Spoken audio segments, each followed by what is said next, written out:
โอ้ลุงโอ้ย่างจำย่างติโตชื่อกระชิล่มเนาะโอ้ต้องแตกลากก็ย่างเป็นแท้นี่มียังนี่โอ้อันตรายนะเฮ้ยนี่เหยียบเลิงขี้เนาะตายผมปั่นไหนนี่เอ้าตั้งไว้เด้อเลยเห็นได้ป่ะนี่เอาไข่ก่อนเนาะกูตีนึงกันเลยโอ้เขาก็อยากได้อยู่ได้เตะหนึ่งกู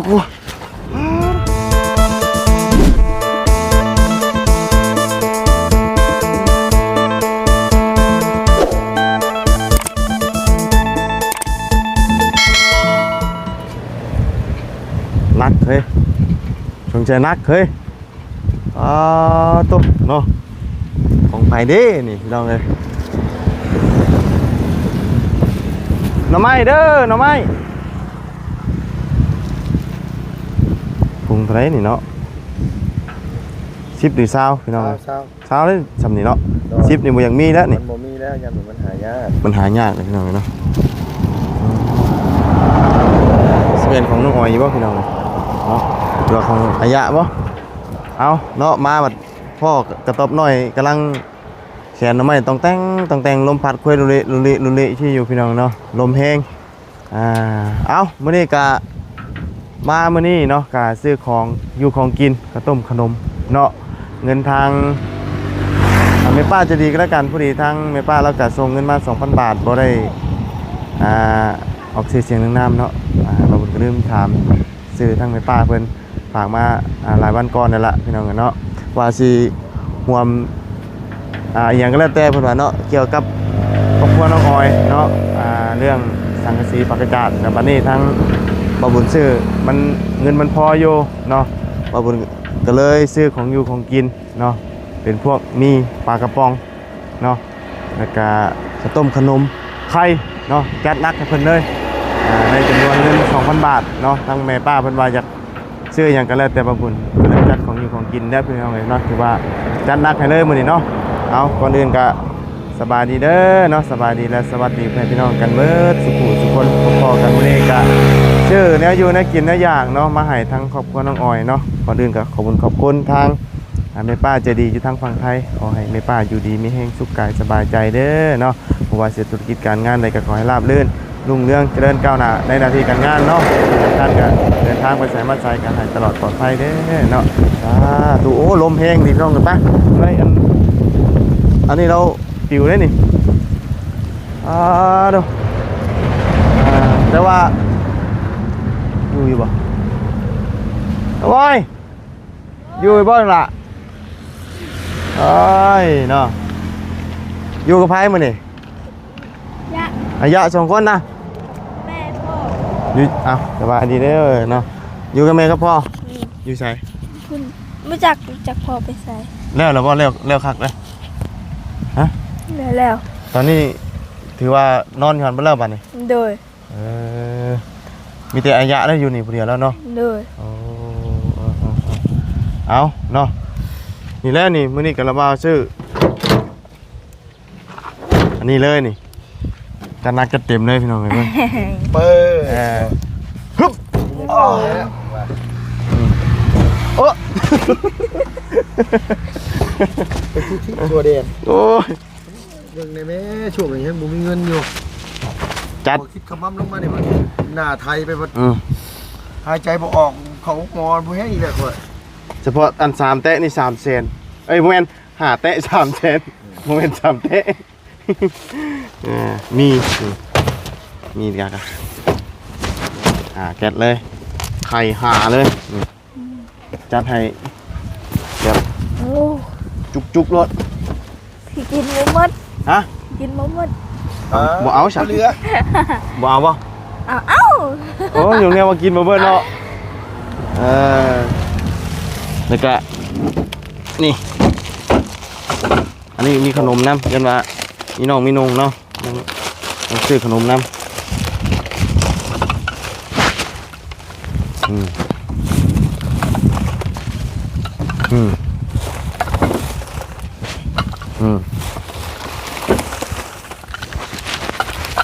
อืมอืมอืมโอ้ นี่ลายเชือกแฮะ เอาไปเบิ่งทางนั้นแล้วลุงน้องอ้อยนางพี่เจ้าบ่าวมายืนนี่เห็นบ่นี่เห็นบ่ อ้าว ร้ายบ่ ลาย เนาะ ลายแห้ง เบิดอยู่บ่นี่ฮะ ขนมมด น้องบ่ได้ขนมนะ อ่า บ่เห็นแน่น้อง นะอยู่นั่นเนาะถ่ายรูปก่อนพี่น้องเอ้ยไอ้ยึงขึ้นไอ้ยึงขึ้นนึง ยิงบ่ 2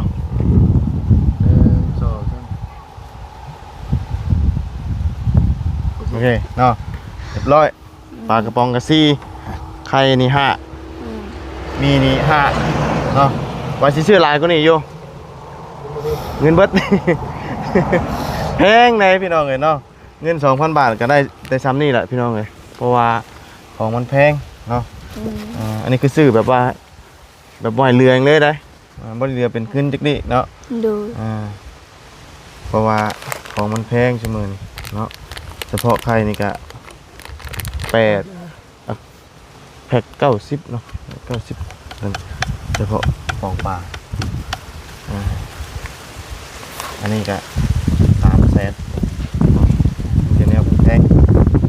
เอาจังไดก็เอาเมื่อเฮือนใหม่พุ่นติ เลย ไป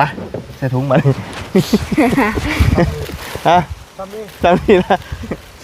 ใส่ถุงเนาะ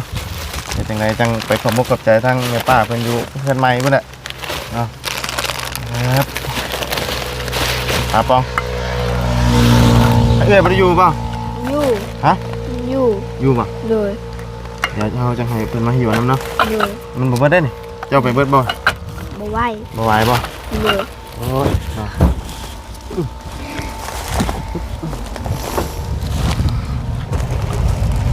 เบิดอยู่ที่นี่บ่าวชู้บ่มี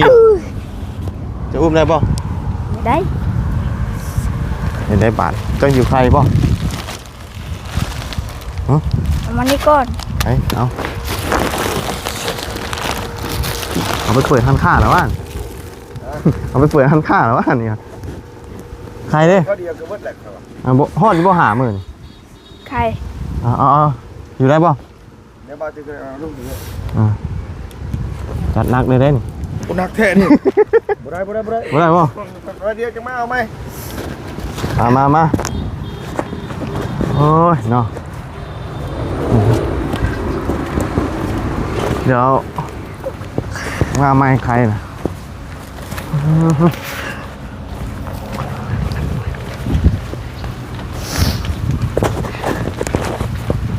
เมย์อยู่ใช้สันละ บูฮู เอา หาอยู่เพื่อนนะอยากกับบูฮู เงินอายะบ่ เลย จูไฟเห็นยังฉันคนกุ้มอยู่ แมวต้มมีแต่เมื่อกี้นี้ บ่ เลย กินต้มมี อืม เอาขึ้นก่อนโอ้ลุง โอ้ย่างติโตชื่อกระชิล่มเนาะโอ้ ท้องแตกลากก็ ย่างเป็นแท้นี่มียังนี่โอ้อันตรายได้อเฮ้ยนี่เหยียบเลิงขี้เนาะตายหมูปันไหนดิเอ้า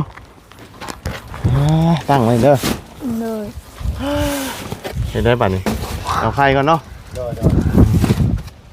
เอาอีหลาทายนี่แล้วเดี๋ยวบ้าไปเอาก็ได้ไข่เนาะ ไปเอาไป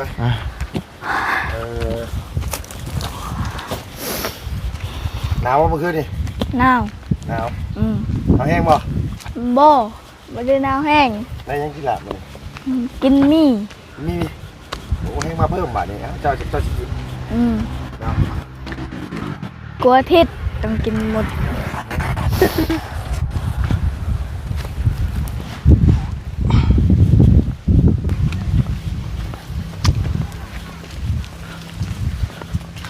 ว่าคันคอยหิวเมื่อกี้นี่ลบแท้เมื่อกี้ เนาะไข่เตกเอ้ยเนาะ แห้งกลาบแล้วก็ว่านับชับกูตีนทั้งนั้นเลย โอ้เขาก็อยากได้อยู่ได้เตะหนึ่งกูจมชันเนาะมาสาลุงนั่งข้ามือช้าจับบันนี่เด้อเอาเลยพี่น้องเลยเมื่อยตูดออกไปอีกเนาะ ตู้ได้นั่งน้ำกันเฮาอย่าสินั่งน้ำกันนี่นะนี่เนาะเมื่อยเติบพี่น้องเอ้ย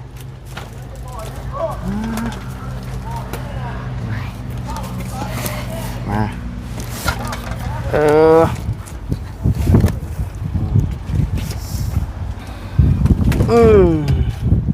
แล้ว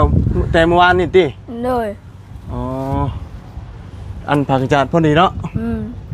อ๋อแต่อันนี้เราเอาอันสั่งซีชาน้ำนี่บ่อ๋อเป็นอย่างเนาะ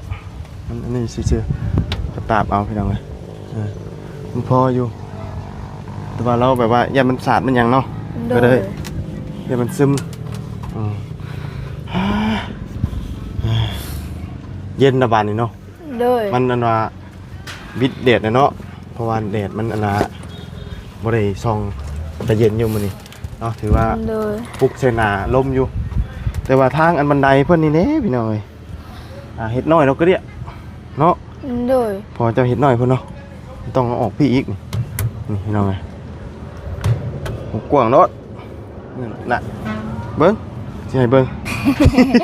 เต็มเลย พอดีเต็มเลยเนาะ เลย ลุงเฮิมจะขึ้นได้หรือบ่มาบุญยังซ้ำนี่แหละลุงเฮิมซ้ำได้พี่น้องเลยเนาะโอ้ยเนาะเฮ็ดน้อยโพดจ้อโพดนี่นะเนี่ยใครหาแต่นี่จะคิดว่าประมาณจักมื้อล่ะ ประมาณมาจักเกิดกัน บ่คาดเดาเอา ว่าเมื่อนั้นน่ะช่องแตกเบาเสียงให้ล่ะเป็นเดือนเขากิ เป็น นเดือนพู่ เลย โอ้นี่หาแตะพุ่นได้พี่น้องเลยนี่เนาะแตะหนึงมีจักหน่วย 30 30บ่ เลย 30หน่วยเนาะกินจนจุกพุ่นได้นี่เนาะมีพี่น้องเลยมีต้มมีไปต้มเนาะ30ต้มแต่มีก็ได้บ่ใส่ก็ได้ไข่มันจังได้ประหยัดเนาะ เลย ไข่นี่ไว้ขั่วไว้ทอดกินกับข้าวนั่นปลากระป๋องเนาะปลากระป๋องได้ประมาณจักมื้อปลากระป๋อง กับบูฮูคือกันเอ้ยมักเฮ็ดกับข้าวปุ้น เฮ็ดเป็นน้ำข้าวปุ้นบ่ เลย อ๋อหน่อยมักเฮ็ดเป็นน้ำข้าวปุ้นเนาะ เลย ปลากระป๋องนี่ปลากระป๋องแซ่บเนาะบางเที่ยงนี่บ่บุญก็กินปลากระป๋องกันนะกับลุงเพิ่มคนละป๋องพี่น้องเอ้ยหิวข้าวโอ้ยย่างแซ่บเนาะหวานรวมลงเนาะเอาก็ถือว่าซื้อข้าวของมาทั้งเบิดทั้งมวลเลยพี่น้องเนาะพอดีร้าน200,000เนาะทั้งเบิดทั้งมวลเนาะพอ 2,000 บาทเนาะ2,000 บาทได้อยู่ร้าน200,000เนาะตอนเดือนเป็นหักค่าธรรมเนียมมาเนาะเอาบุญก็ซื้อมาให้ทั้งน้องอ้อยเพิ่นเบิดเลยเนาะที่แรกแม่ป้าเพิ่นเห็นท่านในมุงเด้มื้อนะท่านแม่ป้าเพิ่นก็เลยอยากซอยเรื่องสังกะสีปากกระจาดเนาะ โด แต่ ย ทีนี้ทางมาบุญมีงบอยู่แล้วเนาะก็เลยบอกแม่ป้าเพิ่นว่าเดี๋ยวซื้อของเรานี่เดือนบ่เดี๋ยวในว่าบุญจะเอาเงินส่วนนี้ใส่ว่าเนาะถ้าว่ามันเดือว่าบุญไปซื้อของอยู่ของกินเนาะมันเดือแล้วก็บุญก็เลยซื้อของอยู่ของกินเนาะพอเลยพวกนี้นะซื้อของอยู่ของกินมาให้ทั้งน้องออยเนาะถือว่าโอเคพี่น้องเลยบาทนี่มีทำสิกินจะหนาเอาจนหนาจนบวมพุ่นเลยเด้อเนาะเอาจนหนาบวมพุ่นแล้วเดี๋ยวย่างบ่ได้ย่างบ่ได้กินตลอด ย่างบ่ได้บ่กินตลอดโดยมันอ้วนเด้อ้วนเนาะเลยเฮาก็กินแบบพอประมาณนั่นแหละเฮาก็หาอย่างอื่นกินน้ำเนาะเลยอันนี้ก็ระบาวซื้อมาให้เวลาบ่มีกินนั่นแหละแต่ว่ามันหนังได้กินซุมื้อเนาะเนาะเพราะว่าเฮาบ่มีหยังสิกินเด้เฮาต้องกินซุมื้ออยู่แล้วเจ้าแม่นอยู่ว่าเจ้าบ่อยากเนาะกินเรื่อยกินซุมื้อแต่ว่าเฮาบ่มีกินเนาะเฮาก็ต้องกินคือมื้อนี้ก็ไปหาทางน้องใจดีเนาะแล้วก็น้องแต่งจริงแล้วก็น้องเลี้ยงเนาะกินข้าวก็มี ต้มมีกินข้าวเนาะกินต้มมาแล้วก็กินกับเส้นเลยแซ่บคือแบบว่าเฮาไปเฮ็ดเวียกมาเมื่อยๆทั้งน้องเพิ่นไปหาเก็บลำมันเนาะเก็บลำมันแล้วก็แตกพื้นมาเลย อืม แล้วก็มาแล้วก็อยากเข้าเนาะเพราะว่าตอนเช้าเพิ่นก็กินไปแล้ว แต่ว่า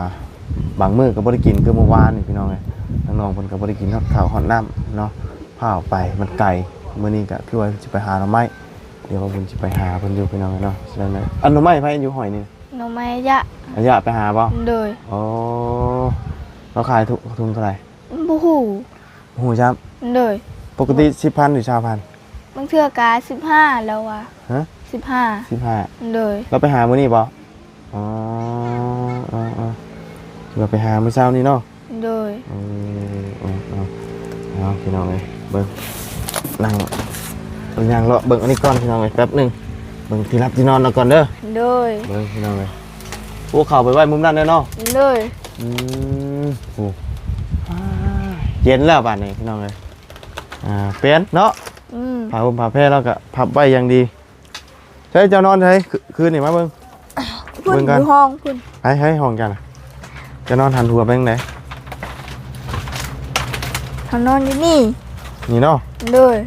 โอ้หันหัวทางไหนน่ะ อืม ทางนี้บ่ โดย หมองนี่หมองนอน โดย อันนี้อัดจะปะ อืม บ่ได้เห็นประตู เพอยังบ่ได้เฮ็ด เอานี่อัดเอา บ่เอาอัดแต่ เอาผ้า โดย แล้วก็ผูกไว้ทางนี้อัดประตูนี่เนาะ โดย มีเข่าเล่านี่พี่น้องเลยเนาะนี่สังกะสีที่ว่าเอาไว้เฮ็ดเฮือนครัวพี่น้องเนาะนี่ถือว่าโอเคแล้วจบไปแล้วพี่น้องเลย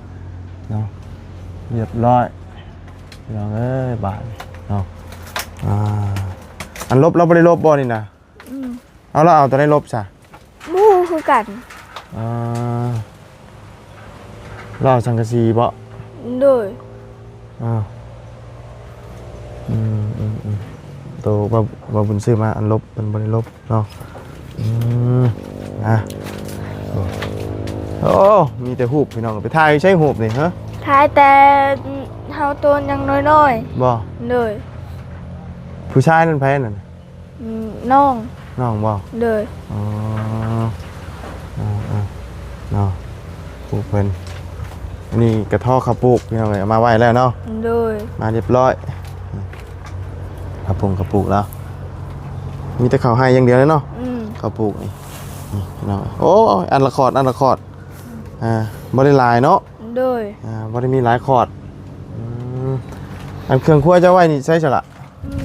ยังบ่ได้เอามา เอาไว้นี่บ่ โดย เอาคนอันนี้เขาไว้ในก่อนฉะละเอาไปไว้ในก่อนปะไปไว้ข้างในก่อนเนาะเก็บไว้ข้างในก่อนเก็บไว้กินโดนปลากระป๋องนี่หัวชิงไข่ดิเจ้าน่ะยำโอ้หั่นหัวชิงไข่ใส่แล้วก็ผักหอมแล้วก็หัวหอมแซ่บเนาะ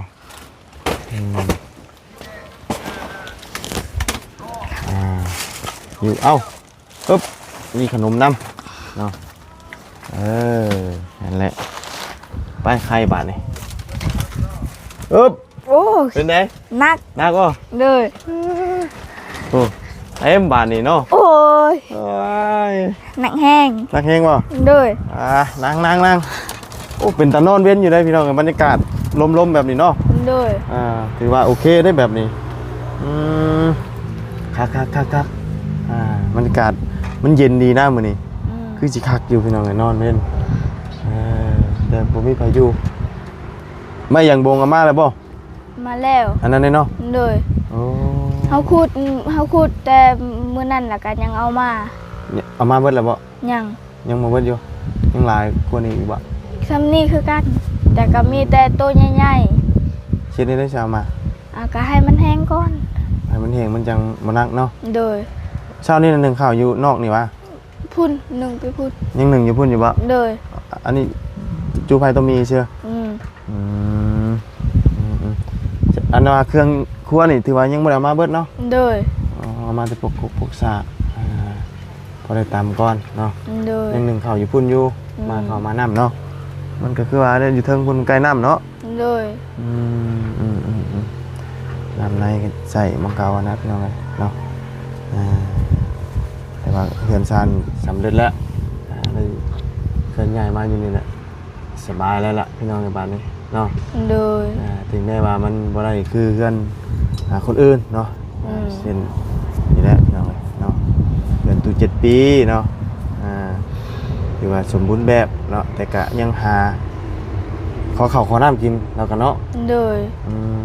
ชั่วโมงนี้เราก็ยังไปอยู่บ่ล่ะเพราะว่ามาแต่ละเทื่อก็เห็นว่าเราไปขอข้าวเนาะแต่ว่าเดี๋ยวนี้ก็บ่ฮู้คือกันหากน่าจะคือเก่าแหละพี่น้อง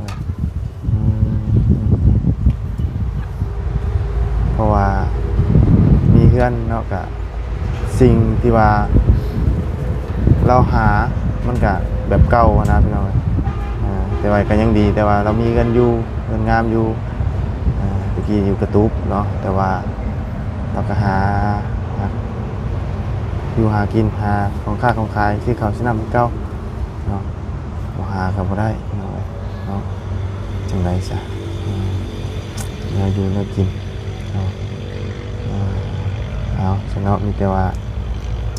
สุดท้ายนี่ให้อีหล่าขมกกับใจทั้งแม่ป้าใจดีเพิ่นเด้อทางฝั่งไทยพวกเพิ่นก็บ่ได้ออกชื่อเสียงเรียงนามว่าจังใดเนาะเพิ่นฝากเงินมาให้ละบ่าวเพิ่นว่าสิให้ทางบุญซื้อหยังก็แล้วแต่เนาะโดยทีแรกเพิ่นเห็นเวลาตอนมื้อนั้นพอเจ้ามั่งแล้วมุยังบ่ทันได้มุงหยังเด้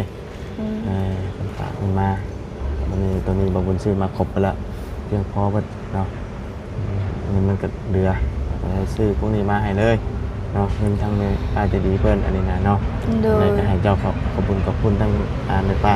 ใจดีเพิ่นเด้อขอบใจเด้อทางปาจีดีทางเอื้อยจีดีทางปาลุงทาง FC ทางนาบ่าวทางพ่อแม่จีดีให้อยู่ดีมีแห้งให้ร่ำให้รวยให้สุขภาพแข็งแรงไปทางใดมีแต่สุขดีให้อายุยำยืนนอนในเงินหมื่นตื่นในเงินแสนเงินล้านคนเจ็บอย่าได้คนไข้อย่ามีหักพัดสิ่งนาสิ่งใดขอให้ได้สิ่งนั้นสาธุไปทางใดมีแต่คนหักห่วงหักแพงโอเคเนาะเอามีแต่ว่าไปเฮ็ดอยู่เฮ็ดกินเนาะโดยปลากระป๋องมีไข่พี่น้องหลักๆคืออาหารการกินเนาะโดยมันซื้อได้ทำนี่พี่น้องเนาะว่าสิซื้อหลายสิ่งหลายอย่างก็มันเงินมันบ่เพียงพอเนาะเอาซ้ำที่เงินเฮาได้เนาะโดยซ้ำนี่ก็โอ้พี่น้องกินหลายมื้อเติบเนาะมันเท่าไปหลายเติบต้มกินเด้ออย่ากินดิบเด้น้องกินดิบน่ะมันบ่อิ่มหรอกต้องต้มกินจับเจือเนาะต้มกินนี่มันสิได้กินอิ่มแต่ก็บ่ยืงท้องเนาะชวนหลายเห็นมีแต่แกะกินดิบเนาะมันสิบ่จักอิ่มตัวน่ะแล้วก็ยืงท้องพร้อมเนาะเจ็บท้องอีกยืงท้องโตแตกแน่ตัวน่ะเนาะนอนตดใส่กันแห้งแล้วป้าสนอมีแต่ละบ่าวก็สิไปทางอื่นต่อเนาะสวัสดีพอกันใหม่เฮาเนาะโดยมาเข้ามาละบ่าวแน่บาดนี้ลมมื้อนี้พี่น้องเอ้ยอากาศดีอยู่เนาะธรรมดาพี่น้องเอ้ยลมบ้าเลยบรรยากาศเป็นตะนอนเว้นทะเลพี่น้องเอ้ยเนาะอยากนอนเว้นได้พี่น้องเอ้ยแบบนี้โอ้ยมันลมๆพี่ไผสิไปอยากนอนเนาะเอาต้นนี้ก็ทันได้ก้นเนาะโอ้บ่อยากเซียนแห้งพี่น้องเอ้ยนั่งนะกะยันตะปูอันนี้เกาะก้นเมื่อกี้นี่โอ้ยเนาะอยู่ไปก่อนเนาะก็ยังดีที่ว่าเฮาได้ลื้อได้ถอนลงมาจากพื้นที่นั่นแหละถ้าว่าบ่ได้ลื้อบ่ได้ถอนมาบ่แล้วมันสิยากเนาะเอาจังได๋จ้ะพี่น้องเอ้ยอยู่แบบนี้แหละทำนี่ก็โอ้มันบ่หัวแล้วบาดนี้เนาะมากโอ้เราเอาสังกะสีลบเอาเนาะเราบ่ได้เอาลบที่บ่บุญซื้อมาลบเนาะเอาตัวนี้ไม้ยางโบงที่เพิ่นไปถากมาไว้เฮ็ดฟืนเนาะนี่เอาไว้ถากให้เพิ่นเอาฟืนเนาะไปซะเนาะจังได๋ก็ล่ำลาก่อน พบเจอกันเนาะก่อนอื่นก็ขอบมุกขอบใจขอบบุญขอบคุณทางแม่ป้าใจดีอยู่ทางฝั่งไทยเด้อเนาะที่ฝากเงินจำนวนนี้มาให้ทางมาบุญเนาะได้สดได้ช่วยทางครอบครัวน้องออยก็ขอให้แม่ป้าจงอยู่ดีมีแห่งสุขกายสบายใจบ่ว่าเสียธุรกิจการงานใดก็ขอให้ราบรื่นรุ่งเรืองเจริญก้าวหน้าในหน้าที่การงานสิ่งสำคัญการเดินทางไปใส่มาใส่ก็ให้ตลอดปลอดภัยเด้อเนาะสาธุไปจังใดก็ล่ำลาแล้วพบเจอกันใหม่ขอบคุณขอบคุณพ่อแม่พี่น้อง FC ที่กำลังติดตามรับชมคอยให้กำลังใจโดยตลอดมาเนาะพี่น้องไปแล้วเด้อเนาะสบายดีผู้นอกดอกเป็นดอกแล้วพี่น้องเนาะไปเนาะนี่แหละพี่น้องเลยเรียนชาติที่ว่ายังบ่ทันได้ลื้อได้ถอนเนาะไปพี่น้องเลยแปลนเอิดเติดมานี่ไปสบายดีเด้อเนาะ